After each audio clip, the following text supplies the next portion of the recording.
नमस्ते. आम्ही सगळे हे पर्यटक श्रीनगरमध्ये आहोत आणि कालपासून इथे आम्ही आलो. काल जो काही हल्ला झाला त्याच्यामध्ये आम्ही पुण्यातले 12 जण आहोत.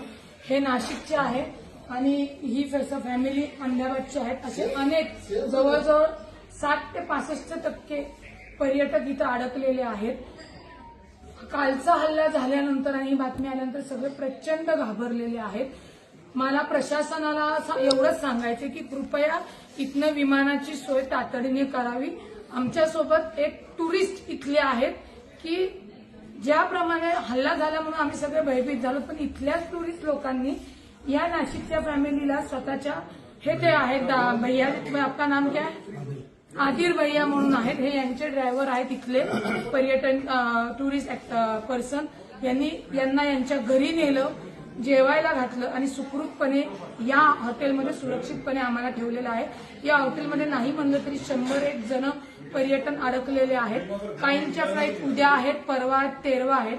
परंतु आजच ही सगळी मंडळी इथनं सुखरूपपणे विमानतळावरून स्वतःच्या घरी गेली पाहिजेत. कारण का किती जरी सांगितलं की मिलिटरी रस्त्यावर आलेली आहे तरी कोणीही फिरण्यासाठी आता इथं तयार नाहीयेत. आणि हे जे काही टुरिस्ट ऍक्टिव्हिटी आहेत यांनी जी काही मदत केली यांना ती शब्दात सांगू शकत नाही. कारण का हे रडायला लागलेले आहेत कारण ह्यांचा धंदा पूर्णपणे बुडालेला आहे. इथं कोणी आता पर्यटक येणार नाही. त्यांनी गाड्या वगैरे सगळ्या लोनवरती घेतलेल्या आहेत आणि अक्षरशः रडतायत की आता यांच्यापुढे बेरोजगारीचं खूप मोठं संकट आलेलं आहे. इथून पुढे यांना कुठलाही व्यवसाय मिळणार नाही आणि यांच्यावर खूप मोठी बेरोजगारी येणार आहे. ज्यांनी कोणी हा हल्ला केला असेल तर अत्यंत दुर्दैवी आणि अत्यंत निंदनीय. आप भी बोलिए, क्या बोलना है आप? ये जो भी हुआ बिल्कुल अनफॉर्चुनेट एक्ट है, होना नहीं चाहिए था. वो तो वहाँ पे मासूम बच्चे थे फैमिलीज के साथ, वो तो यहाँ पे वेकेशंस के लिए आए थे, हमारे साथ यहाँ एंजॉय करते थे, अपना भी घर चल रहा था, वो भी एंजॉय कर रहे थे. यहाँ की मोस्टली जो इकॉनमी है इसी टूरिज्म पे डिपेंडेंट है.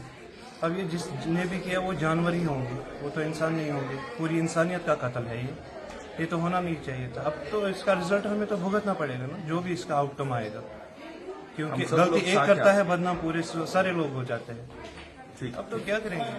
आमचं महाराष्ट्र सरकारला, कर्नाटक सरकार असेल, सगळ्या स्टेटला लोकांना विनंती आहे गव्हर्नमेंटला की तातडीने विमानांची एक्स्ट्रा विमानं अवेलेबल करून आम्हा सगळ्यांना इथनं सुरक्षितपणे आपल्या आपल्या राज्यात घेऊन जावे आणि लवकरात लवकर ती हे करावी. मी महाराष्ट्राचे उपमुख्यमंत्री अजितदादा, केंद्रीय मंत्री मुरली अण्णा यांच्याशी संपर्क करून इथे जेवढे पर्यटक आहेत त्यांच्याशी बोलून आजच्याच त्याला हलवण्या माझ्या फॅमिलीसह ही सर्व पर्यटन ही माझी महाराष्ट्राची फॅमिली इथनं हलवण्याचा प्रयत्न करतोय.